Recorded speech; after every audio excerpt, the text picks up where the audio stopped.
신약성경 마가복음 15장 21절부터 32절의 말씀을 개역 개정 성경으로 저와 여러분이 교독하도록 하겠습니다. 마침 알렉산더와 루포의 아버지인 구레네 사람 시몬이 시골로부터 와서 지나가는데 그들이 그를 억지로 같이 가게 하여 예수의 십자가를 지우고 예수를 끌고 골고다라 하는 곳, 번역하면 해골의 곳에 이르러 모략을 탄 포도주를 주었으나 예수께서 받지 아니하시니라. 십자가에 못 박고 그 옷을 나눌세 누가 어느 것을 가질까 하여 제비를 뽑더라. 때가 제3시가 되어 십자가에 못 박으니라. 그 위에 있는 죄패에 유대인의 왕이라 썼고 강도 둘을 예수와 함께 십자가에 못 박으니 하나는 그의 우편에 하나는 좌편에 있더라. 자들은 자기 머리를 흔들며 예수를 모욕하여 이르되 성전을 헐고 사흘에 짓는 자여, 내가 너를 구원하여 십자가에서 내려오라 하고 그와 같이 대제사장과 서기관들과 함께 희롱하며 서로 말하되 그가 남은 구원하였으되 자기는 구원할 수 없도다. 함께 읽겠습니다. 이스라엘의 왕 그리스도가 지금 십자가에서 내려와 우리가 보고 믿게 할지어다 하면 함께 십자가에 못 박힌 자들도 예수를 욕하더라. 아멘. 오늘 말씀을 전해주실 분은 이 시대의 철인 다니엘김 목사님이십니다. 목사님은 현재 예수세대 운동 대표로 섬기고 계십니다. 오늘 십자가에서 만난 친구라는 제목으로 귀한 말씀을 전해주실 텐데 우리 박수로 환영하도록 하겠습니다.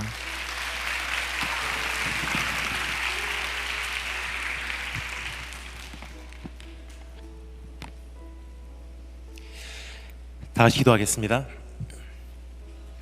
주님 감사합니다. 오늘 우리를 이 자리에 다시 불러주시고 십자가를 만날 수 있는 기회를 다시 한번 허락해 주심을 감사합니다. 이제는 복음의 흉내를 내는 팬이 아니라 참된 제자로서의 삶을, 참된 증인으로서의 삶을 시작하고자 주의 얼굴 갈망하는 마음으로 이 자리를 찾아싸우니 다시 한번 주 예수 그리스도의 보혈로 우리를 정결케 하시고 주 성령께서 기름 부으시고 이 시대에 우리를 다시 한번 일어나게 하여 주시기를 소망합니다. 지금부터 시간을 우리 주님 손에 의탁하며 살아계신 우리 주 예수 그리스도의 이름으로 기도합니다. 주님께서는 우리를 교인으로 부르신 것이 아니라 제자로 부르셨습니다. 주님께서는 우리를 팬으로 부르신 것이 아니라 증인으로 부르셨다는 사실입니다. 성경에는 교인이라는 단어가 딱 한 번밖에 나오지 않습니다. 그리고 그 한 번조차도 긍정적인 단어로 사용되지 않고 있습니다. 즉 하나님의 관심은 교인에게 있는 것이 아니라 제자에게 있다는 것입니다. 하나님의 관심은 기독교라는 종교를 믿는 종교인들에게 있는 것이 아니라 정말로 예수 그리스도의 생명을 소유하고 있는 증인에게 있다는 것입니다. 이제는 정말로 그 증인의 삶을 살아내기 위해, 제자의 길을 가기 위해 우리가 십자가를 만나기를 소망합니다. 여러분, 십자가를 만나기 전까지는 펜으로 우리는 수많은 무리들 가운데 숨어 살 수 있습니다. 그러나 십자가를 만나는 순간 우리는 선택을 할 수밖에 없는 자리에 서게 된다는 것입니다. 그래서 주님께서 제자로 혹은 증인으로 우리를 부르실 때 이와 같이 말씀하셨죠. 누구든지 나를 따르려거든, 누구든지 나의 제자가 되기를 원하거든, 누구든지 참된 증인이 되기를 원하거든 자기를 부인하고 자기 십자가를 지고 나를 쫓으라. 그렇습니다. 이제 정말로 하나님 앞에 온전한 증인으로 일어나기 위해, 제자로 쓰임받기 위해 이제는 주님 앞에 다시 한번 십자가를 붙드는 그러한 밤이 이 밤이 되기를 우리 소망하고 우리 기도하는 마음으로 이 말씀 앞에 나오기를 소망합니다. 주님께서 우리에게 주시는 부르심, 누구든지 나를 따르려거든 자기를 부인하고 자기 십자가를 지고 나를 쫓으라. 십자가 만나는 뜻입니다. 그래서 참된 증인으로, 참된 제자로 일어서기 위해서 우리 한번 십자가에 대한 5가지 비밀을 여러분과 제가 함께 묵상해보는 그러한 시간이 되었으면 좋겠습니다. 오늘 이 말씀을 통해서 우리에게 주시는 십자가의 5가지 비밀, 5가지 원리입니다. 먼저 영어로 말씀드리고요, 우리 한 가지씩 우리말로 풀어나가도록 하겠습니다. 첫 번째, the chosen. 두 번째, the blessing. 세 번째, the ministry. 네 번째, the irony. 5번째, the king. 이 5가지 십자가에 감추어진 너무나 존귀한 원칙, 원리, 비밀, 이것을 우리가 한번 발견해 보므로 이제는 십자가를 우리가 기쁘게 맞이하고 달개지고 주님 따라감으로 참된 제자로서 증인으로서 인정받는, 그리고 쓰임받는 우리 한 분 한 분 되시기를 주님의 이름으로 축원합니다. 그럼 첫 번째 영어입니다. 따라하시면 감사하겠습니다. The chosen. 우리말로 따라하시면 감사하겠습니다. 십자가는 우연이 아니라 선택이다. 우리가 오늘 지금 살펴보고자 하는 이 말씀 내용은 너무나 잘 아는 말씀입니다. 예수님 대신에 십자가를 지고 나아가는 그 십자가의 길의 한 구간을 대신 십자가를 져준 구레네 사람 시몬에 대한 내용입니다. 교회를 다니신 분이시라면요 다 잘 아시는 내용이에요. 하지만 이 말씀에 감추어진 너무나 중요한 진리가 있다는 것입니다. 그것은 우리가 지금 첫 번째 살펴보고자 하는 바로 이 십자가의 원리, 십자가는 절대로 우연이 아니라 하나님의 선택이라는 것입니다. 그날도 역시 수많은 사람들이 줄지어서 예수님의 십자가 지시는 그 모습을 목격하고자, 호기심 때문에 침뱉고자, 조롱하고자, 채찍질하고자 그 자리를 맴돌고 있었습니다. 수많은 사람들 바라보는 그 광경 속에서 예수님께서는 홀로 십자가를 지시고 묵묵히 하나님 앞에 순종했기에, 하나님 앞에 굴복했기에 죽음을 향해서 한 걸음 한 걸음 옮기고 계셨다는 사실입니다. 근데 그날 수많은 사람들이 있었지만 딱 한 사람만 대신 십자가를 지도록 지명을 받았어요. 누구죠? 오늘 이 말씀에서 소개하는 구레네 사람 시몬입니다. 그것을 통해서 우리가 알 수 있는 한 가지가 있습니다. 십자가는 내가 지기를 원해서 지는 것도 아니고요, 질 수 있기 때문에 자원하는 것도 아니고요, 하나님의 선택이에요. 수많은 사람들이 있었지만 그날 대신 십자가를 지도록 선택받은 딱 한 사람, 그는 평생 그 은혜에 감격해서 살았을 것이 분명하다고 저는 생각을 합니다. 오늘 성경에서 분명히 말합니다. 그는 처음에 그 십자가를 지도록 지명을 받았을 때 그가 억지로 십자가를 지었다고. 수많은 사람들이 있었지만 왜 하필이면 난가? 그 상황이 당황스러웠을 것이고요, 황당했을 것이고요, 자기를 지명하는 로마 군병이 원망스러웠을 것이고요, 자기 십자가도 제대로 지고 가지 못하는 이름 모를 죄수가 미웠을 거예요.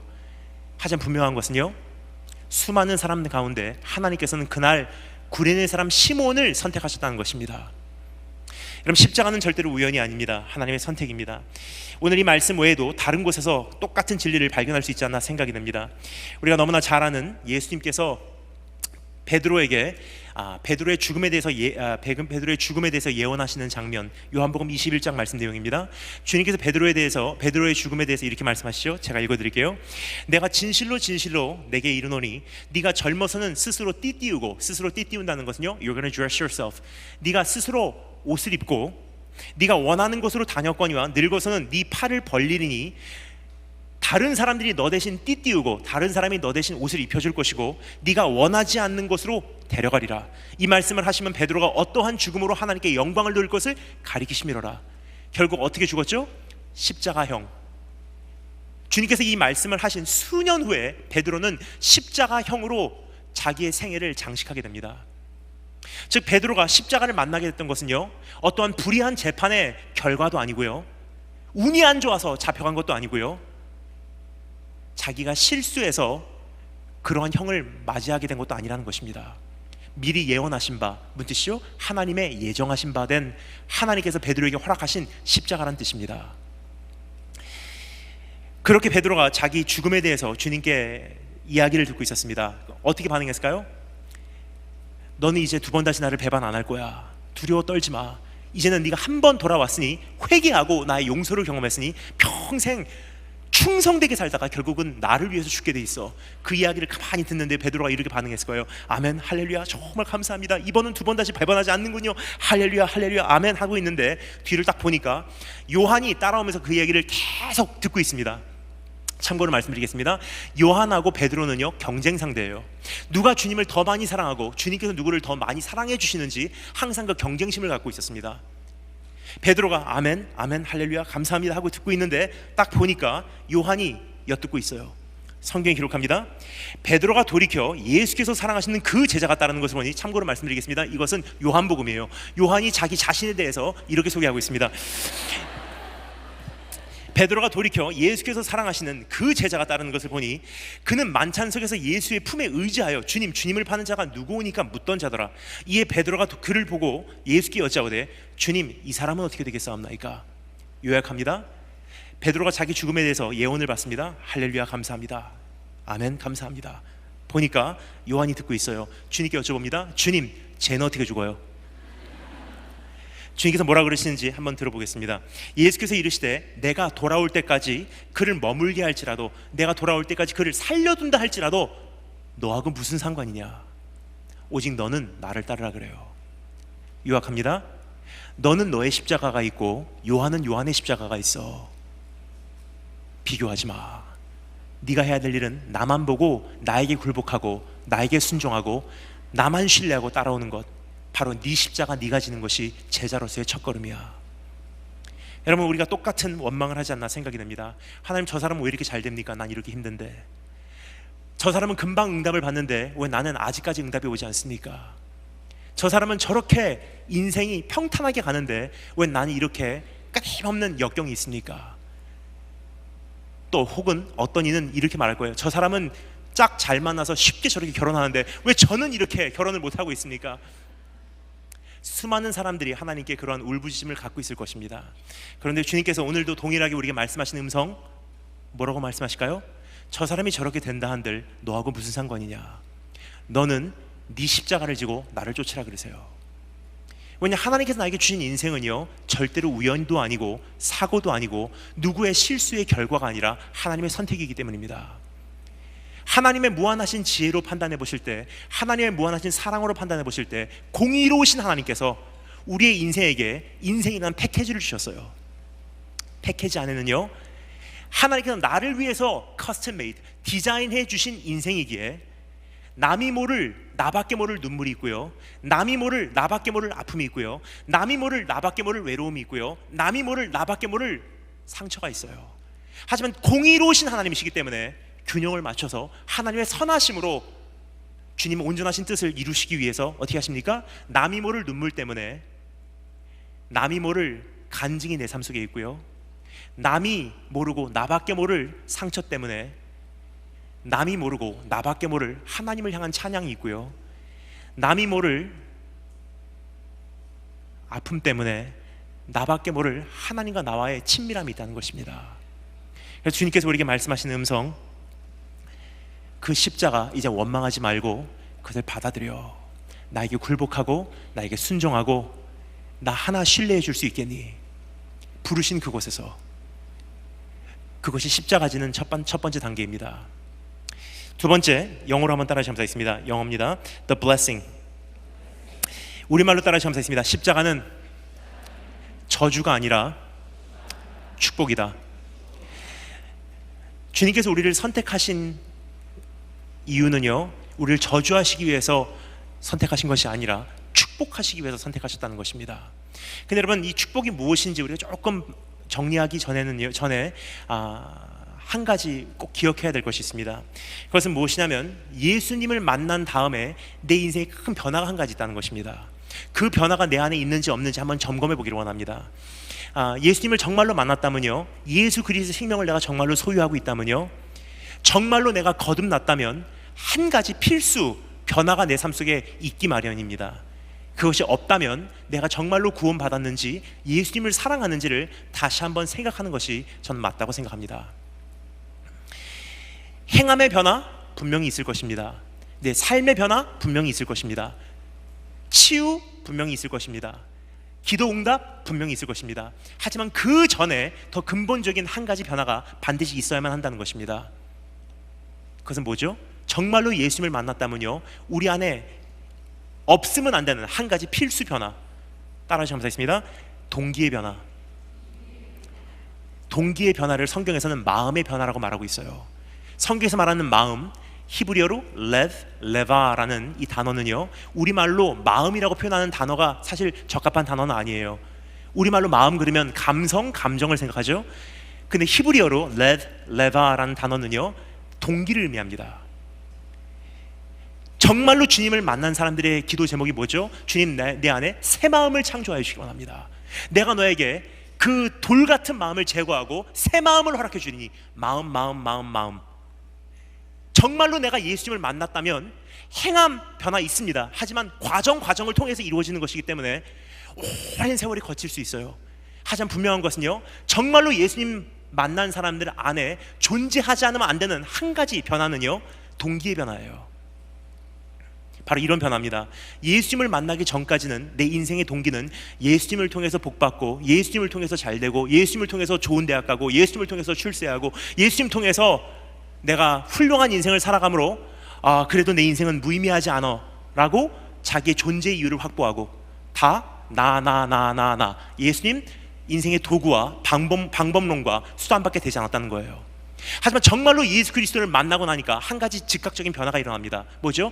예수 그리스도가 내 인생의 동기가 돼버려요. 다 버려도 내가 예수 얻기 원합니다. 모든 것을 잃어도 내가 예수로 채워지기를 원합니다. 주님 한 분만이면 만족합니다. 주님 한 분만이면 나에겐 충분합니다. 주님께라면 아깝지 않습니다. 그 변화가 여러분 삶 속에 있으시다면 구원받은 자요, 그것이 없으시다면 아직 복음을 모르시는 분이라고 단정지어도 정확하다고 생각합니다. 여러분, 정말로 구원받았다면요, 내 안에 한 가지 고백이 있습니다. 다 버려도 다른 어떤 은혜 구하지 않습니다. 내가 주님 얼굴 보기 원합니다.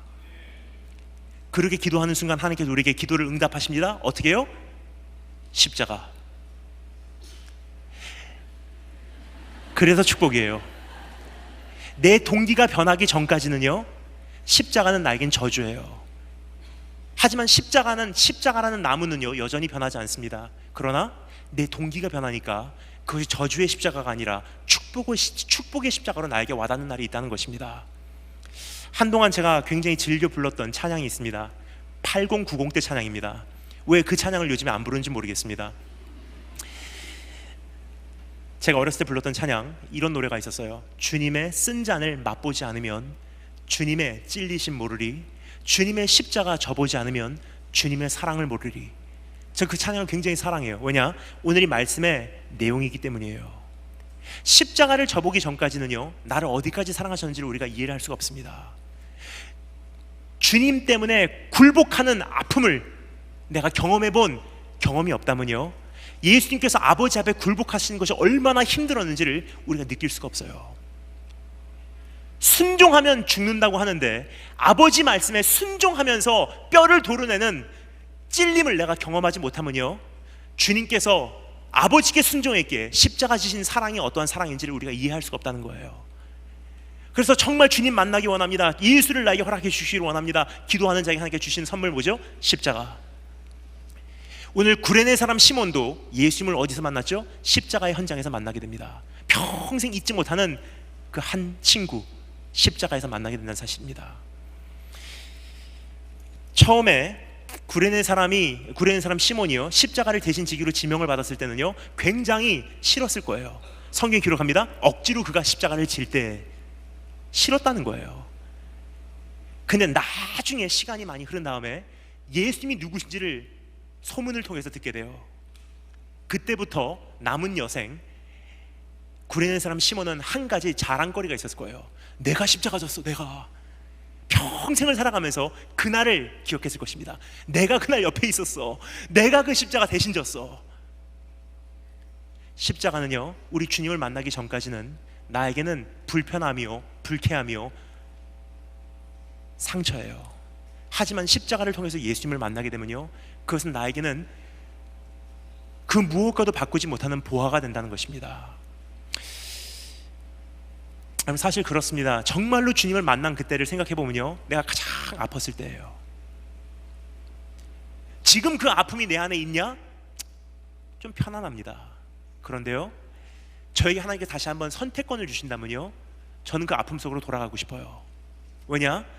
그 아픔 속에서 누렸던 어마어마한 축복을 저는 기억하기 때문입니다. 그래서 오늘 저의 살아가는 제 인생의 목적지는요, 어떻게 하면 더 평탄한 삶을 누릴까, 어떻게 하면 더 행복한 삶을 살아갈까가 아니라 어떻게 하면 주님 만났던 그때로 돌아갈까, 어떻게 하면 그때 그 사랑으로 돌아갈까, 무엇을 내려놓아야지 그때 그 영성으로 돌아갈까, 무엇을 취하여야지 그때 그 친밀함으로 돌아갈까, 항상 그 고민이에요. 여러분, 주님과 함께하기 위해서 어떠한 고민을 하고 계십니까? 십자가, 첫 번째는 선택이라는 사실을 인정하고 하나님의 권위 앞에 굴복하고 순종하고 주님 신뢰하는 것. 두 번째는 이젠 그 십자가를 기쁨으로 축복으로 맞이할 수 있도록 내 동기를 변화시키는 것입니다. 오늘 그 자리에 나오신 우리 한 분 한 분 되시길 주님으로 축원합니다. 세 번째, 십자가의 세 번째 비밀, 영어입니다. 따라서 점사했습니다. The ministry. 우리말로 따라서 점사했습니다. 십자가는 지는 그 자체가 사역이다. 여러분, 십자가는 지는 그 자체가 사역이에요. 오늘 이 말씀의 본문이요, 참 희한한 표현이 기록되어 있습니다. 고대 시대의 문화와 배경을 잘 모르시는 분들은요, 그냥 이 말씀을 그냥 읽고 지나가세요. 근데 고대 시대의 문화와 배경을 조금이나마 잘 아시는 분들은요, 이 말씀을 읽다가 딱 걸리게 돼 있어요. 어떤 말씀인지 궁금하시죠? 제가 설명해 드리도록 하겠습니다. 설명해 드리기 전에 한 가지를 정리하겠습니다. 최근에 우리가 작성하는 이력서하고요, 고대 시대에 작성됐던 이력서하고 내용이 전혀 다른 것, 여러분 기억하십니까? 현재 우리가 이력서를 작성할 때 어떤 내용이죠? 사람마다 다 다르죠? 하지만 한 가지 공통점이 있어요. 모든 사람들이 작성하는 이력서는 이런 내용이에요. 나는 어느 학교 출신입니다. 나는 어떤 성적으로 졸업했습니다. 나는 어떠한 전공했습니다. 나에게는 이러한 스펙이 있습니다. 다 나야 되는 거예요. 근데 이러한 이력서를 사람들이 작성하기 시작한 지는요, 50년, 60년도 채 사실 되지 않았습니다. 왜냐, 인류 역사를 통틀어 보잖아요. 모든 인류 역사에 존재했던 이력서는 그런 내용이 아니라 이런 내용이에요. 한번 들어보실래요? 이런 내용입니다. 고대 시의 이력서, 특별히 오늘 예수님 말씀이 기록된 이 시대의 이력서입니다. 누구의 아들, 누구의 아들, 누구의 아들, 누구의 아들, 누구의 아들입니다. 이게 이력서예요. 그래서 고대 시대의 문학으로 가면 갈수록 누구를 소개할 때는요, 반드시 부모부터 소개하기 시작해요. 아브라함의 아들, 이삭의 아들, 야곱의 아들. 거꾸로 소개하는 적이 없다는 것입니다. 나를 소개하기 위해서는 내 이력을 소개해야 되잖아요. 난 누구의 아들입니다. 근데 오늘 이 말씀 보면 참 희한한 표현이 사용되어 있습니다. 21절 말씀만 다 같이 한 목소리로 읽겠습니다. 21절 다 같이 한 목소리로 하나님 말씀 읽도록 하겠습니다. 다 같이 시작.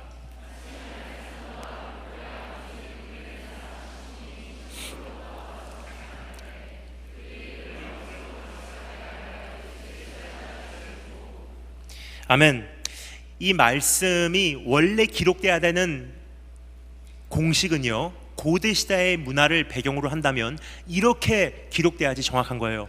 그때 마침 구레네 사람 시몬이 지나가는데 그의 아들들은 알렉산더와 루포더라. 이게 말이 되는 거예요. 근데 이 말씀의 내용이 어떻게 기록되어 있죠? 자녀를 먼저 소개해요. 그때 마침 알렉산더와 루포의 아버지인 구레네 사람 시몬이 지나가는데 자녀를 소개하고 부모를 소개하고 있어요. 이것은 거의 없는 경우입니다. 딱 한 가지 경우에만 이것이 허용이 돼요. 언제죠? 지금 마가복음을 읽고 있는 독자들이요, 이미 알렉산더 루포가 누군지를 알고 있는 것을 전제로 쓴 내용이에요. 이런 내용입니다. 당신들이 알고 있는 알렉산더 루포 있지? 그 친구들의 아버지가 예수님 대신에 십자가 졌던 구레네 사람 시몬이었다. 그러면 읽는 사람들이 그 내용이에요.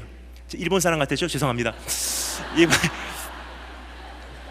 일본 가시는 분들 사실 일본 말은 잘 못하셔도 괜찮아요. 단기 성경 가실 때 딱 세 마디만 하면 됩니다. 해, 사.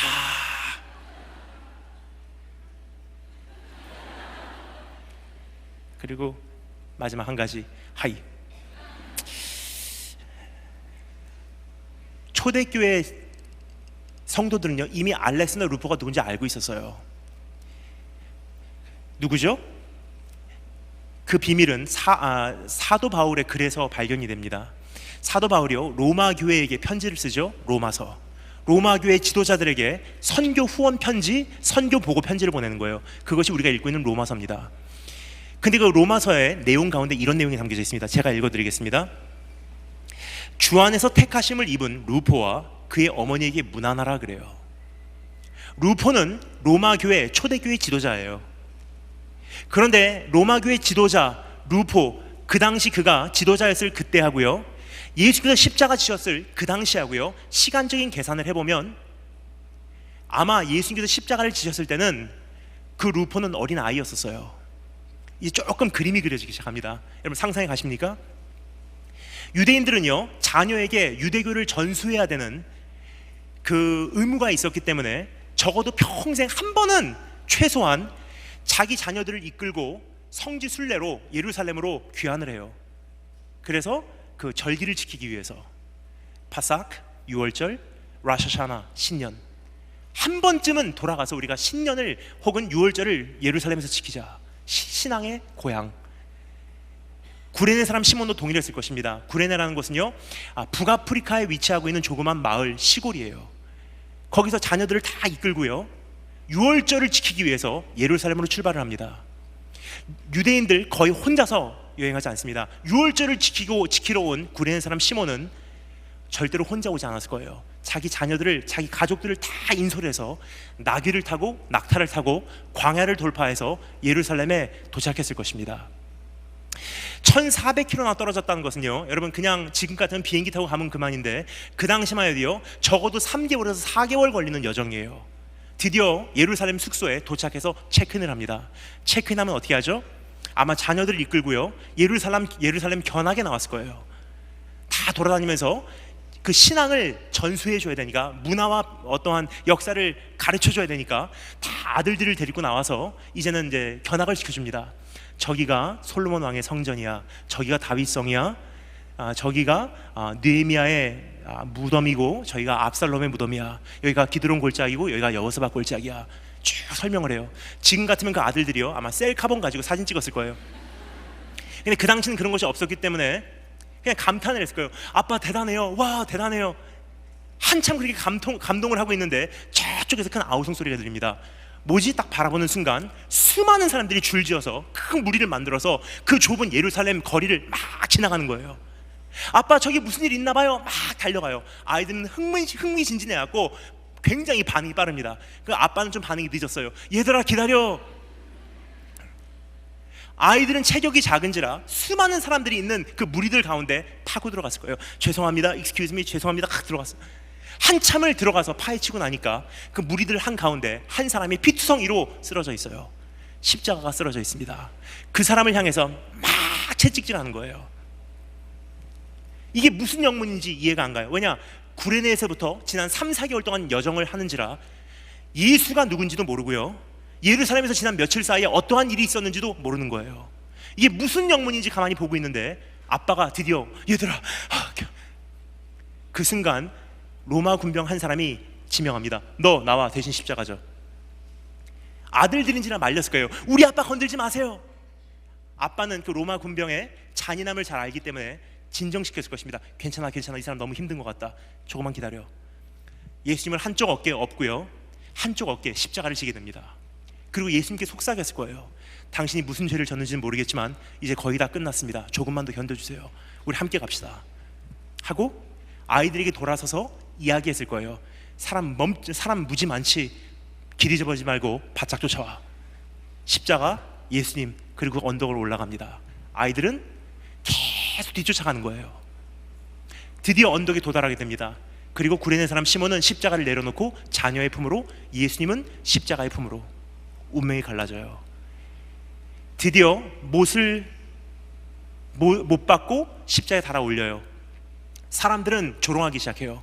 아하, 네가 성전을 헐고 사흘 만에 다시 지은 자가 아니냐, 네가 먼저 네 자신을 구원하고 그 십자가에서 내려와라. 오늘 본 말씀 내용입니다. 막 그렇게 소리를 지르고 있는데요, 갑자기 어두워지기 시작하고요, 지진이 일어나기 시작합니다. 사람들이 비겁하게 말을 바꿔요. 아, 이는 실로 하나님의 아들이었다.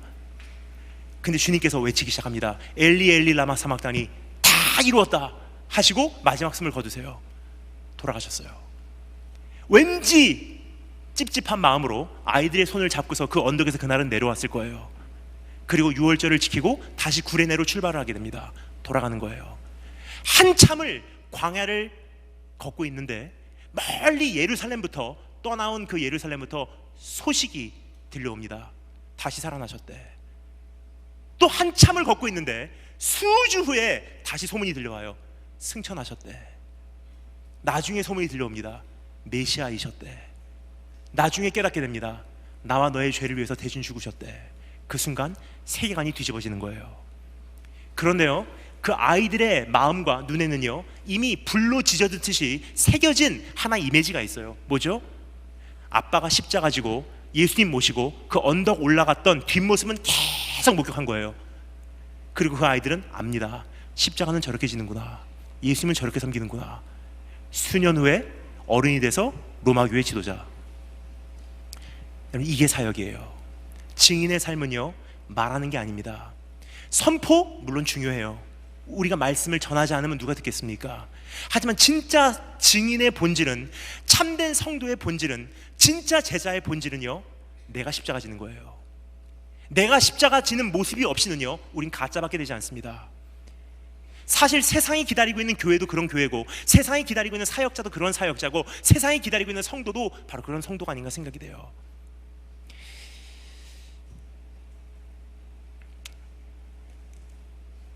여러분, 그 주일학교가 참 때로는 안타까울 때가 있어요. 우리 일주일에 한 번씩 우리 부모님들 그 주일학교 아이들 데리고 와서요, 우리 주일학교 교사 선생님들이나 주일학교 전도사님들이 기적을 일으키시는 분인 줄 알고 깜빡하시고 아이들을 맡겨놓고 가십니다. 우리 아이 좀 변화시켜 주세요 하고 가요. 절대로 안 변합니다. 한 가지 예를 들게요. 여러분 중고등부 때 들었던 많은 설교들 다 기억하십니까? 거의 기억 못해요. 일주일에 한 번 예배 드리는 건 나에게는 그만한 영향력을 발휘하지 못한다는 것입니다. 발휘했다면 그건 정말 하나님의 전적인 은혜입니다. 자, 그런데요, 설교 내용들은 잘 기억 못해도 한 가지는 기억해요. 그날 어렸을 때 내가 교회에 오는 자동차 속에서 아빠 엄마하고 부부싸움을 하셨는데 어떠한 대화 내용이었는지는 다 기억해요. 웃으시는 분들은 경험을 직접 하신 분들이십니다. 예를 들겠습니다. 아빠 운전하시고 엄마 옆에 타셨어요. 나하고 여동생 뒤에서 장난감하고 놀고 있어요. 그럼 아빠가 운전을 하시다가 엄마하고 이러한 대화를 나누시면 여러분 어떻게 생각하시겠습니까? 막 운전을 하시다가 그 장로가 말이야, 그 교회가 말이야, 그 목사가 말이야, 운전하시면서 교회 늦었다고 모든 교통질서 다 위반하시고 빵빵빵빵 난폭 운전하시고 드디어 교회 파킹랏에 들어옵니다. 들어오자마자 백밀러를 봐요. 못 들은 척하고 아이들은요 핸드폰 갖고 놀고 있어요. 안 들었어요? 다 듣고 있어요. 그리고 아빠가 다시 백밀러 고정하면서 넥타이 바로 하고 장로님으로 변신, 집사님으로 변신, 교회로 들어가면서 거룩하게 들어가서 할렐루야. 말 한마디 안 해요. 우리 자녀들은요 말 한마디 안 합니다. 왜냐? 세계관이 형성되고 있는 과정 가운데 있기 때문에 그 목격한 그 모습이 플러스 알파로 그 삶 속에 첨부가 된 것뿐이지 이것을 어떻게 소화해내야 될지를 모르는 거예요. 그게 분명한 것은요 이미 들어와 있어요. 이미 목격을 했습니다. 그리고 세계관이 형성이 되면서 완성이 되면요 이미 목격한 그 상황을 플러스 알파로 형성이 되는 것이기 때문에 대학을 가면서 취업을 하면서 결혼을 하면서 입대를 하면서 교회를 떠나가요. 그리고 그들 안에 형성된 한 가지 기독교 세계관, 하나님은 이중성을 인정하는 신이다. 안 돌아와요. 이것이 혹시 내가 범한 죄가 아닌지, 내 자녀들에게 신앙을 전해주지 못한 원인이 아닌지 한번 내 자신을 돌이켜보시는 축복이 있을 주님으로 축원합니다. 여기까지 말씀드리면 너무나 좌절하시는 분들이 계시기 때문에 스토리를 좀 리와인드 하겠습니다. 다시 교회 가도록 하겠습니다. 아빠 운전하시고 다른 시나리오를 말씀드릴게요. 만약에 이렇게 하면 어땠을까? 아빠 운전하시고 엄마 옆에 타시고 나하고 여동생 뒤에서 장난감 갖고 놀고 있어요. 근데 아빠가 운전을 하시다가 만약에 이렇게 하시면 어떨까요? 한참 운전하시다가 하시면서 엄마 손을 꽉 잡아요. 그리고 말씀하십니다. 자기야 힘들지? 힘들지만 이번만큼 우리가 하나님 바라보고 묵묵히 그냥 아무 말 하지 맙시다. 정말 억울하지만 이번만큼은 그냥 하나님 두려운 줄 알고 하나님께서 우리를 높여주실 때까지 우린 잠잠합시다. 많이 힘들지만 이번만큼은 하나님께 순종하고 우리가 우리 십자가 집시다 하고 엄마 눈물 닦아줘요. 그리고 다시 얘기해요. 애들한테는 힘든 걸 말하지 말고 우리끼리만 기도합시다 하고 다시 핸들 잡으면서 백밀러를 봐요. 아이들 못 들은 척하고 장난감고 놀고 있어요. 안 들었어요? 다 듣고 있어요. 시간이 지나면서 그 아이들은 압니다.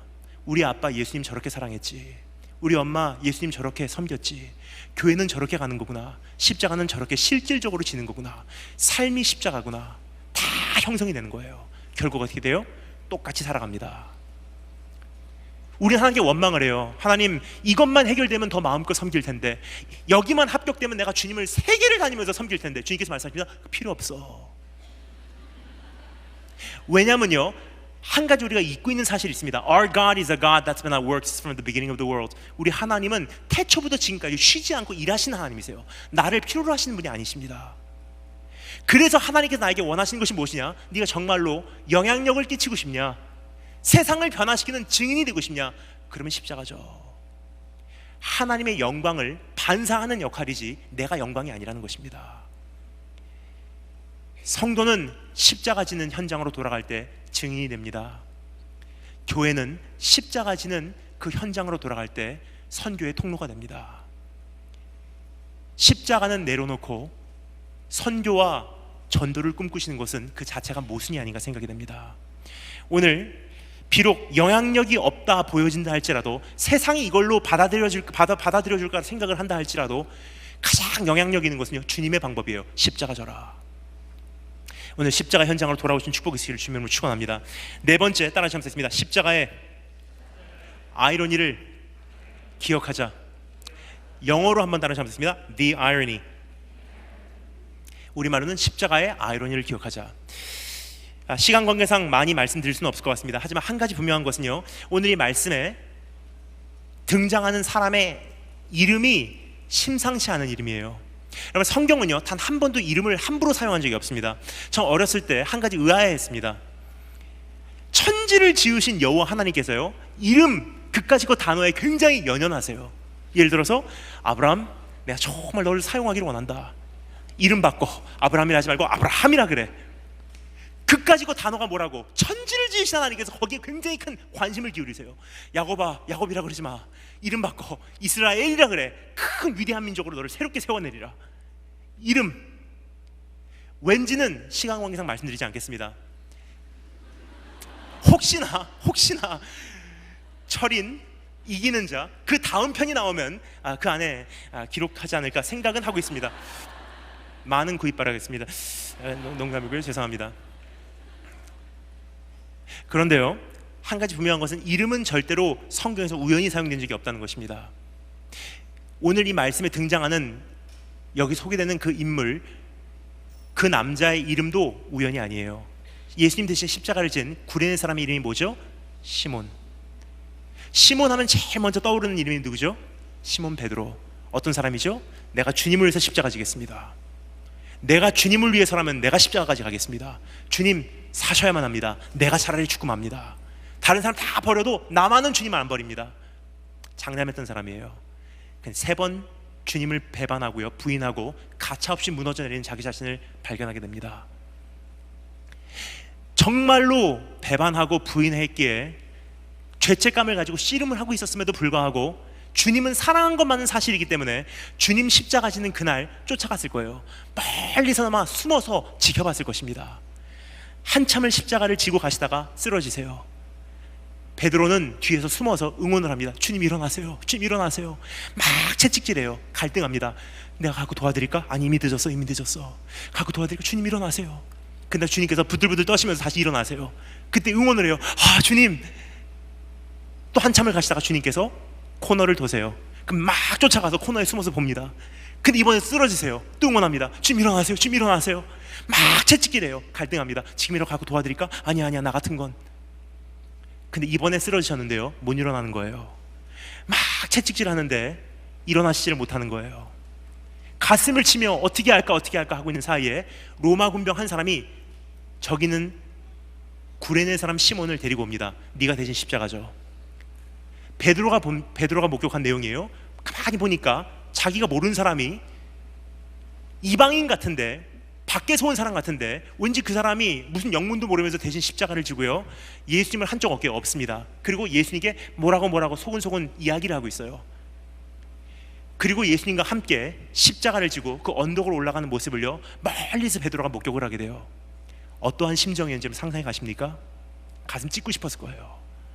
저거 내가 지기로 돼 있는 십자가인데, 저 옆에 내가 서 있어야 되는데. 뭐죠? 십자가의 아이러니예요. 십자가는요, 원래 지기로 예정된 사람이 그 십자가를 지지 않으면요, 하나님 인격적인 분이시고 좋으신 분이시기에 힘드니 괜찮아, 너 말고 질 사람 많어, 옮겨가세요. 다른 사람이 나 대신 내가 원래 져야 되는 십자가를 지고 있는 현장을 언젠가 나는 목격하게 돼요. 저거 내가 져야 되는 십자가인데. 하지만 그때는 이미 늦었어요. 십자가는 면류관이기 때문에 옮겨가게 돼 있다는 거예요. 여러분, 이 패턴은요, 창세기부터 요한계시록까지 계속 반복이 돼요. 예를 들어서 사울 왕, 다윗 왕, 엘리 제사장, 사무엘. 제가 제일 좋아하는 아이러니, 다윗 왕과 우리아 장군. 기억하십니까? 다윗 장군이었을 때 어떠한 장군인지 여러분 기억하십니까? 최고의 장군, 서민적인 장군, 부하들을 아끼는 장군, 정말 의로운 장군, 정의로운 장군. 그런 장군이었기 때문에 남자들이, man's man, 남자들이 좋아하는 남자예요.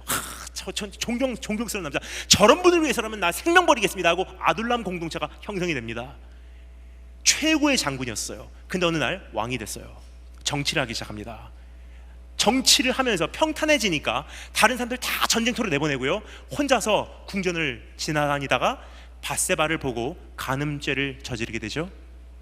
간음죄를 저지르고 나니까 두려운 거예요. 그 여자가 잉태를 하게 됩니다. 이 죄를 덮어야 돼요. 정치를 하기 위해서는 어떻게 하죠? 그 아내의 진짜 남편 우리아 장군을 전쟁터에서 불러들여요. 그리고 몇 마디 나누고 집으로 돌려보냅니다. 아내하고 하룻밤 자고 와, 혹시나 자기 죄가 덮여질까 해서. 근데 우리아 장군이 어떻게 하죠? 집에 안 가요. 밖에서 자고요, 바닥에서 자요. 그 다음날 불러드립니다.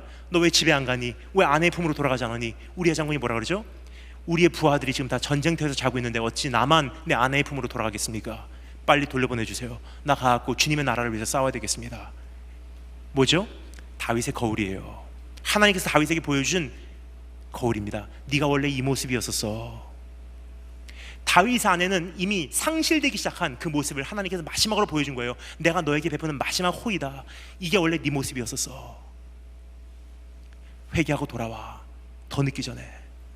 그 다윗은 어떻게 하죠? 자기는 그 모습이 상실됐지만 다른 사람이 원래 자기가 갖고 있었던 모습을 보는 순간 우리는 어떻죠? 그 사람을 미워하게 돼 있어요. 그래서 다윗은 얘기합니다. 쟤 죽여버려. 살인죄를 범하게 돼요. 여러분, 똑같은 일들이 지금도 우리 삶 속에 재현되고 있다는 거예요. 하나님께서 우리 삶 속에 수많은 거울을 주셨어요. 이게 원래 네 모습이었었어. 마지막으로 내가 너에게 베푸는 호의다. 돌아와라. 이게 네 모습이야. 십자가가 옮겨져 가고 있어요. 한국교회 두려워해야 될 때고요, 우리의 교회, 나의 신앙생활, 우리의 가정, 이젠 두려워해야 될 때가 되지 않았나 생각이 됩니다. 쓰임받다 버림받는 나라 많습니다. 쓰임받다 버림받는 교회 많습니다. 쓰임받다 버림받는 종들도 많습니다. 여러분, 저도 그런 경험을 한 적이 있습니다. 오래전에요, 그 경상도 어디서 제가 큰 교회에서 집회를 했어요. 그날 지금까지도 기억할 만큼 굉장히 뜨거운 집회였었어요. 청년들이 헌신하고요, 울면서 돌아오는 참 은혜로운 집회였었어요. 집회를 딱 마치자마자 담임 목사님 사무실에 가서 마지막으로 대화를 나눕니다. 이제 다과를 나누면서 목사님하고 나누었던 마지막 대화예요. 연세가 많으신 목사님, 머리가 하얗신 목사님, 30평생을 그 교회에서 헌신하시고 개척부터 지금까지 헌신하신 참 귀한 목사님이세요. 그 목사님께서 저에게 하셨던 말씀 지금까지 잊지 못해요. 제 손을 꽉 잡으세요. 그리고 지금이라도 막 눈물이 흘러서 나올 것 같은 그 모습으로 제 얼굴을 가만히 바라보시면서 이렇게 말씀하셨어요. 내가 원래 이랬는데, 내가 원래 이랬는데. 너무 분위기가 이상해지니까 사모님께서 옆에서 거두세요. 에이 선교사님, 우리 목사님도 젊었을 때 선교사님하고 똑같았어요. 복음밖에 모르고 예수님밖에 몰랐어요. 내가 그 모습에 반해서 결혼했잖아. 근데 목사님은 들은 척도 안 하고 내가 원래 이랬는데, 내가 원래 정말 귀하신 분이세요. 그런데요, 그게 제가 목사님을 마지막으로 만나뵌 마지막 모습이었어요. 그날 인사를 나누고 나왔습니다. 딱 3주 후에 그 교회에서 이제까지 감춰져 있었던 큰 스캔들이 터져서 목사님 사임하시고 불명예스럽게 목회 그만두시고요, 그 교회는 산산조각 나서 거의 없어진 단계까지 가게 되었다는 것입니다. 뭐죠? 하나님께서 보여주신 마지막 거울이에요. 돌아와. 십자가 옮겨간다. 사실 이것이 제 기도 제목이기도 합니다. 하나님, 지금까지는 십자가가 지나가기만을 기다렸어요. 문제가 해결되기만을 기다렸습니다. 이 아픔이 끝날 때까지가 언젠지 그날만을 고대해 왔어요. 언젠가 십자가가 변해서 면류관으로 교체되는 날만 생각해 왔어요. 그런데요, 십자가의 비밀을 깨닫고 나니까 기도 제목이 바뀌기 시작했어요. 하나님께서 정하신 그 기일이 다 끝나기까지, 주님께서 정해놓으신 눈물의 분량이 다 흘려지기까지 십자가 옮겨가지 마세요. 왜냐? 십자가를 통해서 예수님 만날 수 있다면요, 더 십자가 머물게 하시고, 십자가를 통해서 주님 사랑할 수 있다면 십자가 떠나지 말게 해주세요라는 것이 기도 제목이에요. 여러분, 하나님께서는 좋으신 분이시기 때문에 우리가 힘들다고 얘기하면요, 문제 해결해 주시는 분이세요. 그런데요, 제가 여러분에게 정말 여쭤보고 싶은 질문이 한 가지라면 이것입니다. Do you really want that? 문제 해결되는 것이 최고라고 생각하십니까? 전 그렇게 생각 안 해요. 십자가 빼앗기지 않도록, 주님 오시는 그날까지 달개지고 내 십자가 빼앗기지 않도록 하나님 나라를 침노하시는 우리 한 분 한 분 되실 주님으로 축원합니다. 마지막 5번째 영어입니다. 따라하시면 되겠습니다. The King. 우리말로 한번 따라하시면 되겠습니다. 십자가에 달리신 왕을 만나러 갑시다. 드디어 십자가에 예수님께서 못 박여 달려 올리십니다. 그런데요, 거기 죄패가 걸려져 있어요. 그 죄패 뭐라고 기록되어 있죠? 유대인의 왕이라 그래요. 굉장히 큰 모순이 아닌가 생각이 됩니다. 왜냐하면요, 왕들은 보좌에 앉는 존재지 십자가에 달리는 존재가 아니기 때문입니다. 근데 오늘 우리가 만나고자 하는 예수 그리스도라는 이 왕은요, 보좌에 앉으신 왕이 아니라 2000년 전에 십자가에 달리신 왕으로 등장하셨어요. 무슨 뜻이죠? 예수님께서 그날 보좌에 앉으셨다면요, 오늘 이 자리에서 주님 앞에 나올 사람, 하나님께 갈 사람 단 한 사람도 없습니다. 모든 사람이 죄를 범하였음에 아무리 노력해도 하나님의 영광에는 이르지 못하더니 보좌 위에 가지 못하다는 거예요. 그런데 우리 주님께서 어디로? 가장 낮은 자리, 가장 천한 자리, 벌거벗음 당하는 자리, 죄인의 자리, 십자가 달리셨어요. 그 십자가 달리신 왕 되신 예수님께서 우리를 초대하고 계신 그 부르심은 이러한 부르심이에요. 죄진 자 돌아와, 아픈 자 돌아와, 실족한 자 나에게 와라. 다 열어놓으셨어요. 누구든지 갈 수 있는 통로를 열어놓으셨다는 뜻이에요. 그것이 바로 십자가에 달리신 왕이 우리에게 선포하시는 메시지입니다. 여기까지 말씀드리면요, 어떤 분들은 이렇게 생각하실 거예요. 참 귀한 말씀 감사합니다. 그런데 한 가지 사실 두렵습니다. 나 정말 사실 주님께 굴복하고 순종하고 주님 신뢰하고 나도 십자가 지고는 싶습니다. 근데 정말로 주님께 이 십자가 내가 지겠노라고 결단한다면 혹시나 내 인생 망하면 어떻게 합니까? 정말로 더 힘들어지면 어떻게 합니까? 세상 등지고 십자가 바라보고 달려가다가 먹고 살지 못하면 어떻게 합니까? 사실 이게 두려움이 있기 때문에 십자가를 우리가 선뜻 못 짊어지는 거예요. 근데 여러분, 십자가의 내용을 조금만 알면요, 십자가가 두렵지 않습니다. 왠지 말씀드리겠습니다. 십자가를 지는 사람들, 그 전에 받았던 고문 조금만 설명드릴게요. 십자가를 지기 전에는 고문이 있었어요. 특별히 예수님의 경우에는 채찍 39대, 죄수를 끌고 와서요, 지면에서부터 한 50cm 올라와 있는 기둥에 그 사람을 묶습니다. 무릎을 세운 채로 앉을 수 있도록 옷을 다 벗겨요. 그리고 채찍질 할 수 있는 준비를 합니다. 근데 그 당시 사용됐던 채찍은요, 우리가 생각하는 채찍이 아니에요. 우리가 생각하는 채찍은 인디아나 존스에서 사용하는 그냥 가죽줄이에요. 로마 역사를 보면요, 그런 채찍이 아니었어요. 그 당시 사용됐던 채찍은요, 가죽줄이 9개가 손잡이만 묶여있는 줄이 9개예요. 그리고 그 각 한 가닥 한 가닥 가죽줄마다 앞에 동물 이빨, 동물 발톱, 동물 뼈, 깨진 유리 조각들이 다 박혀져 있어요. 그것을 가지고 24시간 물에 담궈둬요. 왜냐? 가죽이기 때문에 물을 흡수하라고. 고문하는 날 죄수를 데리고 와서 그렇게 묶어놓고요, 옷을 다 벗긴 다음에 이제 채찍을 드는데, 물을 흡수한 9개 줄로 만들어진 채찍이기 때문에 만만한 무게가 아니에요. 그래서 한 사람이 손으로 들 수 있는 무게가 아니라는 거예요. 그래서 여러분, 야구 배터들 자기의 전신 체중을 실어서 배팅을 하듯이 한 사람 군병이요, 이것을 들 때는 두 손을 가지고 들어서 두 손을 가지고 내려 찍는 거예요. 그러면 그 채찍 앞에 달려져 있는 뾰족한 물질들이요, 그 죄수의 몸에 다 박힙니다. 그냥 떼어내지 않아요. 박히면 그것을 끄집어 내립니다. 몸에 있는 모든 고기 덩어리, 근육 덩어리들이 떨어져 나오는 거예요. 몇 대 맞았죠? 41대 가만 39대 맞았어요. 40대까지 맞으면 죽어버리기 때문에 십자가형을 집행할 수 있는 최소한도의 체력은 남겨놔야 되니까 39대. 그 39대로 때리는 방식이 있습니다. 13대 오른쪽 어깨, 13대 왼쪽 어깨, 13대 무릎 꿇고 앉아있기 때문에 목에서부터 척추를 타고 내려와서 아킬레스건까지 13대예요. 그렇게 맞으면 어떻게 되는지 여러분 상상하십니까? 모든 역사학자들이 한 가지 동의하는 바가 있어요. 예수께서 십자가를 지셨을 때는요, 척추가 이미 노출된 상태였고요, 옆구리 갈비뼈 사이사이로 내장이 흘러나오기 일보 직전이었대요. 우리가 생각하는 영화에서 보는 예수님의 모습이 아니었다는 사실이에요. 시체 하나가 피투성이로 그 길을 걸어가고 있었어요. 결국 그 죄수를 데리고 와서 십자가 언덕에 이제는 못을 박는데요, 그 당시 사용됐던 못은 우리가 생각하는 못이 아닙니다. 지금 철로를 깔 때나 사용되는 두꺼운 못이에요. 그 못을 손바닥에 대고요, 망치질을 하면은 척추에서 흘러나오는 신경 때문에 내가 원하든 원치 않든 손은 이렇게 반응을 하게 돼 있어요. 계속 달아올려요. 그러면요, 우리가 생각하는 모습은요, 십자가 달린 예수님 생각하면 굉장히 영광스러운 모습. 저 어렸을 때 의아해했습니다. 왜 예수님께서는 자기 자신의 십자가도 못 지면서 우리 보고 지라고 하실까? 그래서 구레네 사람이 고용이 된 거잖아요. 근데 십자가의 내용을 알면요, 왜 그렇게 할 수밖에 없었는지 이해가 가요. 여러분, 39대를요 그렇게 맞아서 모든 근육이 다 떨어져 나가면요, 예수님께서 십자가를 지시는 그 순간에는 승모근이 없었다는 뜻이에요. 나무를 올려놓으면 떨어뜨리고, 올려놓으면 떨어뜨리고, 머리로는 팔을 올려야지 생각을 해도요, 근육이 없으니까 안 올라가는 거예요. 그러한 사람을 십자가에 달면요, 이 모습이 아니에요. 어떻게 매달렸는지 보여드리겠습니다. 몸을 지탱하는 근육 자체가 이젠 다 상실됐기 때문에, 다 파멸됐기 때문에 매달려 있으면요, 이 모습이에요. 얼마 안 가면 허파가 작동을 하지 않습니다. 호흡곤란이 시작돼요. 십자가에서 죽는 사람들의 죽음의 원인은요, 출혈이 아닙니다. 호흡곤란, 심장마비예요.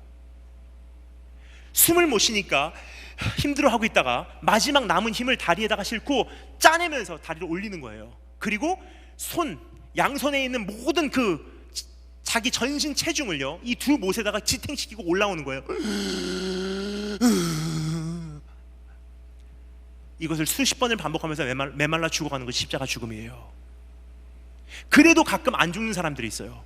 와서 로마 군병이 다리를 부러뜨려 버려요. 왜냐? 아파서 죽으라고? 아니에요. 다리가 부러지면요, 올라올 수 없기 때문에 질식하라는 뜻이에요. 예수님의 다리를 부러뜨리려고 오니까 이미 죽어 있어요. 그래서 창으로 옆구리를 찌릅니다. 우리가 생각하는 것은요, 살았냐 죽었냐? 아니에요. 일본말로 참 좋은 단어가 있습니다. 도도메. 조금이나마 생명이 매달려 있으면 이제 끝장낸다는 거예요.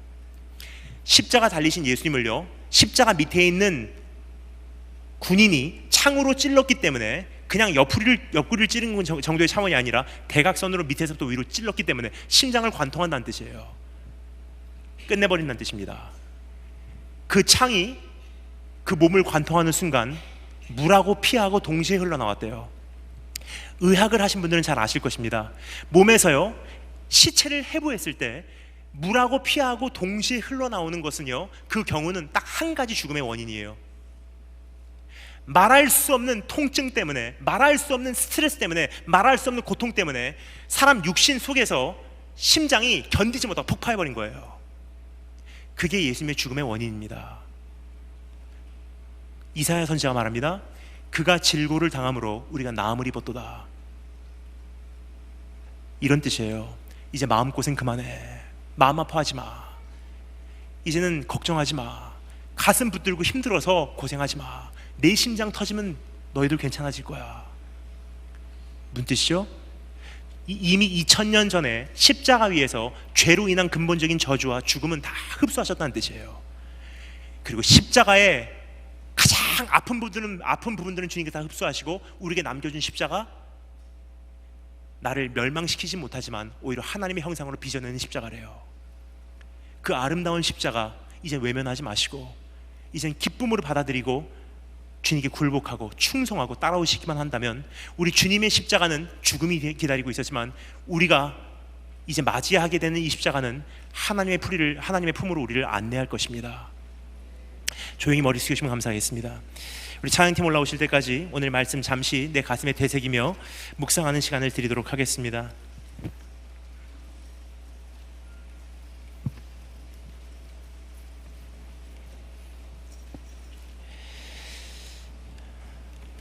여러분, 시간이 지나면서 이런 생각을 합니다.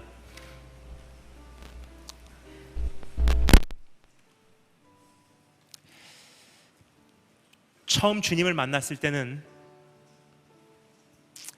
주님의 길을 따라간다는 것, 우리 주님과 함께 동행한다는 것이 어떠한 의미인지를 잘 모르고 있었던 것 같습니다. 하지만 주님 만난 지 수십 년이 지나는 오늘에도 주님께서는 다시 한번 저에게 물어보십니다. 십자가를 질 수 있나? 오늘 다시 한번 주님 앞에 우리가 기도하고 헌신하기를 원하는 것은 이것입니다. 하나님, 그냥 모르고 쫓아가는 것이 아니라 이제는 난 알겠습니다. 내가 가는 이 길이 비록 십자가의 길이고 굴복을 요구하는 길이고 순종을 요구하는 길이고 하나님 신뢰함으로 숨막히는 현실을 묵묵히 감당하지 않으면 안 되는 그러한 길이라 할지라도 하나님, 나 십자가 지고 싶습니다. 주님, 내 이름 높이시는 그날까지, 주의 영광 온 땅 덮는 그날까지, 주님 다시 오시는 그날까지, 주님 나를 대신하여 복수해 주시는 그날까지 나는 묵묵히 십자가 지고 따라가겠습니다. 우리 그러한 마음으로 우리 찬양으로 화답하도록 하겠습니다. 다 같이 찬양하겠습니다.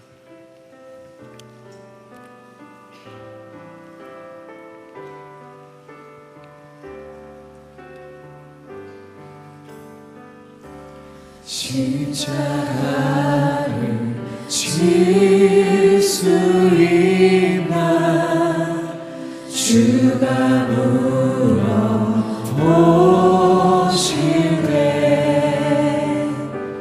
주기까지 따르오리 저들 대답하였다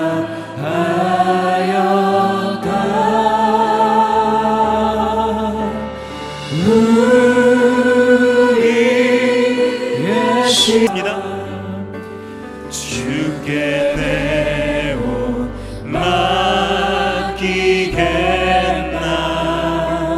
죄 웃음이 믿으며 걱정 근심 없는 그늘 너를 둘러 덮을 때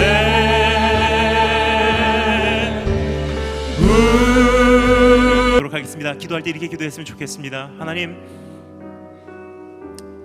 왜 이러한 가정 주셨냐고, 왜 이런 아픔 주셨냐고, 왜 이런 이별 주셨냐고, 왜 이러한 죽음을 우리 가정에 허락하셨냐고, 왜 이러한 장애 주셨냐고, 왜 이러한 상처 주셨냐고, 왜 이러한 가난 주셨냐고, 왜 실패 주셨냐고 하나님을 원망해 왔습니다. 하지만 오늘 이 말씀을 통해서 우리에게 말씀해 주심을 감사합니다. 절대로 우연이 아니고 사고가 아니고 실수가 아니라 하나님의 선택이라는 사실, 하늘에 날아가는 참새 한 마리도 하나님의 허락하심이 없이는 땅에 떨어져 죽지 않습니다.